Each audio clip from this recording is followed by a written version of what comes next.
Good afternoon, gentlemen. Morning. Late morning. I want to talk a little about this week's parsha. Like often, please speak up if your intelligence clicks in and there's something that you feel you could contribute. And I want to go through something. So this week's parsha is called Parshas Kedusha. Does anyone pick up the root there? What do you think Kedusha means? Holy. So the reason it's called this is because there's a mitzvah in this week's parsha, fascinating mitzvah. It's a mitzvah saseh. You know, there's a mitzvah saseh to eat matzah on Pesach. There's a mitzvah saseh to give tzedakah. There's a mitzvah saseh, positive commandment in this week's parsha to be holy. So by raise of hands, who was holy today? Okay, great. So go ahead and just tell us, give us the process. Tefillin are holy. Okay. Anyone else was holy today? Yehuda? Torah's holy. I agree with that. Okay, fine. So you put on, but those are already mitzvahs, aren't they? That you can't do the mitzvah of being. What mitzvah did you do when you put on your tefillin? Putting on tefillin. What mitzvah did you do when you learn Torah? Learn Torah. So being holy can't mean either of those. But just help me out because I'm stuck a little bit here. What does holy mean? So some people, about Hanukkah time, 12th grade, we talk about the other way around. There's a bracha in Shemona Esrei that talks about Hashem being holy. And we discussed that a little bit. But so I saw a number of people thought they were holy. People thought they weren't holy. So by raise of hands, just define the word. You're writing Webster, Mr. Webster calls you up. And he says, I'm up to H, and I hit holy. What does holy mean? It's not an easy question to answer. Pure. Think hard. Hold on. Pure. Pure means like without... I was thinking of other words for holy. Okay. Anyone else knows what holy means? Because if you're supposed to be holy, the first thing you'd have to find out is what holy means. Yes, Hans? General goodness. Okay. Oh, please. I was hoping no one would do that. Now we have to cut the tape, Mookie. Okay. So some of them means pure. When you refer to someone, someplace, we use the word all the time as holy. Holy. I get you. Well, hold on. Shai is right because the pasuk says that you should be holy. Because Hashem is holy. Guys, take it easy. I know I'm interacting a little, but only like with me and only intelligent. So Shai is right because the pasuk says that you should be holy because Hashem is holy. But a lot of Mefarshim are very worried right away. What does it mean to be holy? And what does that have to do with Hashem being holy? Any more suggestions before I... So we're a little stuck, right? We use this word all the time. Now that you could refer to a person like that, you'd be like, that's so holy. And we decided that tefillin are holy. Are shoes holy? I got it. Again. Oh, gosh. All right, hold on. Are basketballs holy? Okay, so why? How do we figure out that tefillin are holy? Okay, now it's good. And holy and good the same thing? Okay, hold on. Elia, we're going to have one shatter. Elia clinched it. He knows the definition of holy. It's okay if you get it right. Go ahead. Holy is like when like everything bad is out of you, not necessarily good in you, but holy like distractions, talking bad about people, hate, Averos. That's when you're at the peak of holiness. If there's nothing bad, so you could even say basketball. You could even say basketballs are holy because there's nothing dirty about a basketball. So you're like him, pure, nothing bad. Okay, you're a little bit right. I'm going to try. That was kind of vague. I'm going to try and reel that in. I get this. I want to move on, but go ahead. Okay, act in the image of God, like do what? Speak to Moses? Do what he says to do, okay? Does he do what he says to do? Okay, go ahead, Yehuda. Not mixing with goyim. Okay, that's a not holy. Everyone's like, yeah, go ahead. Okay, proper intent. I'm for that all. Okay, so I'm going to try and pull this in the best I can. You tell me how tight I get of a definition. I did quiet everyone because now I'm going to talk again. and then I'll get back to you. So there's one of the most famous, there's probably from the top 2 or 3 famous Rambans on the Parsha. Rashi says something, Ramban questions it a little bit, and he says, I'll tell you what it means to be holy. The Torah tells you a lot of things you can't do. There's a lot of things you can't do, okay? You can't eat milk and meat. You can't marry certain people. You can't do certain activities ever, some on certain days. A lot of things you can't do. And the purpose of that is to propel you up in some way. But you still have the option. There's still things that are permitted. Okay, so there are women that you're permitted to marry. There's food that you're permitted to eat. And he says like this as follows: if you are too engaged, if those are too much of an end for you, we're going to try and explain this. If that's where you're headed, you've done nothing wrong. You haven't broken any mitzvah until now. And you are what he calls a famous words, novel b'shus hater. You're a disgusting person. You're an abomination with the permission of the Torah, because everything I'm eating is kosher, and the woman that I'm married to is mutter to me. Everything I'm doing is good. And if you fell into, here's the trigger where everyone calm down. If you fell into that, thank you. If you fell into that taivus, then you're disgusting, but with permission of the Torah, because everything you did is mutter. That's not being holy. So again, the Rishonim read on a very, very high level, and we got to unpack it a little bit. So basically, if you fell too deep into taivus, you're not being holy. Meaning if you do the taiva, or you're No, you're doing them. It was mutter, and you're kind of, the way he says it, you're kind of like getting around the Torah's purpose by doing things mutter, but not really being what the Torah wants you to do.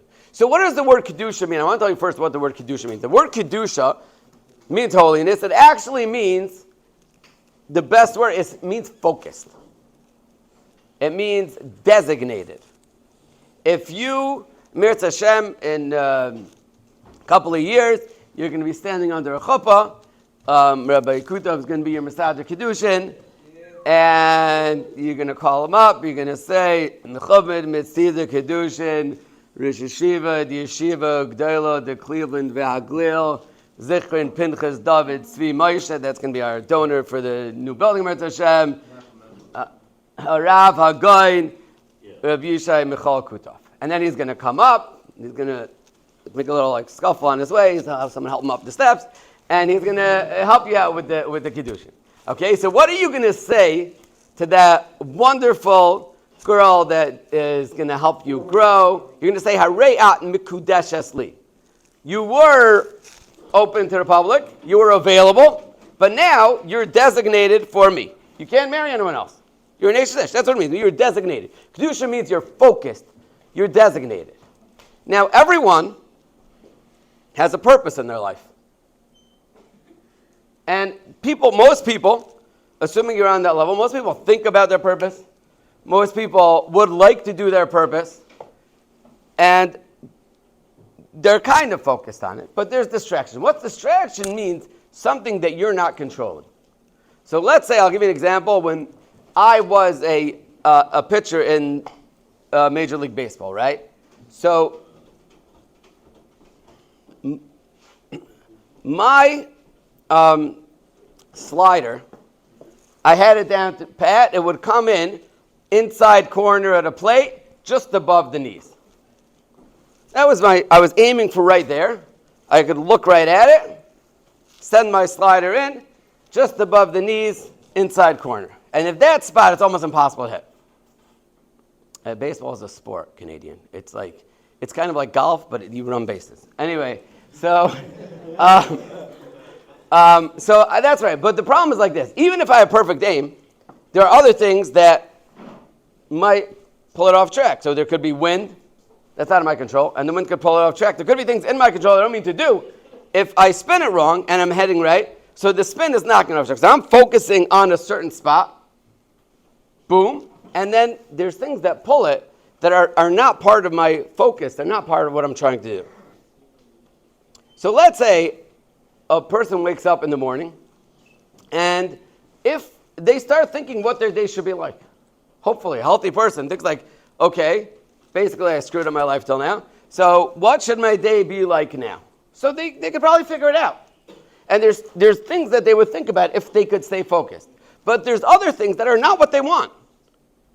They're just stuck with them. They're just wind, and they're pulling that pitch off track. Does everyone see where I'm going? Okay? So this trigger word, that the reason that you're obeying are yelling at you, taivas. What's so bad about taivas? Taivas are involuntary function. It means that you want to do something and you can't help yourself, right? And you reach for more chips. You don't want to eat more chips. But that pulled you off track. You're not focused anymore. You're a mess. Your life can't live on purpose if other things pull you off. Kedusha means focus. The more focus you have, the holier you are. There's one of the vidois that we say is achet, shechatanu, the long list. So by this, probably we lost focus because it's sin. It's over then. Shechatanu, siach sifsoisenu. With the talk of our lips. We did averis. And the Mefarshim say that what does siach mean? Siach is an interesting word. Siach means weeds. It means things that grew that you did not want to grow. Okay, if you have stuff growing in the field, they're called the siach. Siach means weeds. And everyone has verbal weeds. They have 10% of the things they said that day they wanted to say, and the other things just fell out. That's an averim. Well, Hashem gave you a mouth. Hashem gave you a mouth, and you're just letting it. Mouth has tremendous potential for good, for bad. Verbal weeds. So you're not focused. You're not in control. You're being blown off track everywhere. Well, as we know, that trigger word taivas is the main distractor from Kedusha, from focus. There was a famous quote that I keep in mind often from one of the great tzaddikim in America, the Mashgiach in Lakewood, Reb Nosson Wachtvogel. Somebody heard? Okay. He used to say as follows: you're allowed to eat. And the imagery of this is always interesting. You're allowed to eat, but don't fall into your bowl. What does that mean? That means that you're in control. Hashem wants you to eat. Hashem wants you to have kosher food. Hashem wants you to have kosher wife. But if the pull of it, the distraction of it is pulling you and you're not in the driver's seat, then there's no Kedusha. You're not living with a purpose. You can't help yourself. You're falling this way, you're falling that way. The more that you are in control, the more Kedusha you have. And then you're a novel. You're a little disgusting. You're a guy. Well, you're somewhat of a. You're like almost like you're a little mentally unstable if you think about it. You want to do one thing and you're doing the other thing, but we're all like that. How? I didn't get the how. That is a great question, and I'll give you. Maybe I'll give it a minute. I want to know what it means, and it's not going to be the same speech out. But that's what Kedusha. Kedusha means somebody's focused. So everyone knows they live for a purpose. Someone who is living for their purpose, and they're actually living for their purpose, and they're not getting blown off track, they're a holy person. So now let's talk about what are the next two mitzvahs. Kedusha is a small parsha. It's 64 psukim. It usually goes together achimais. Very small parsha, but it has the second, I think, most mitzvahs in the Torah. Maybe not, maybe first. But it's packed with mitzvahs. But what are the first two mitzvahs after this mitzvah to be holy? First two mitzvahs are fear your parents and keep Shabbos. Random. Nice mitzvahs. But the truth is that if you understand what Kedusha is, these mitzvahs lead you to Kedusha. As a matter of fact, we don't refer to everything in Yiddishkeit as Kodesh. It happens to be Shabbos in Chazal, all over the place. We refer to Shabbos Kodesh, right? So there's something with Kedusha there. So,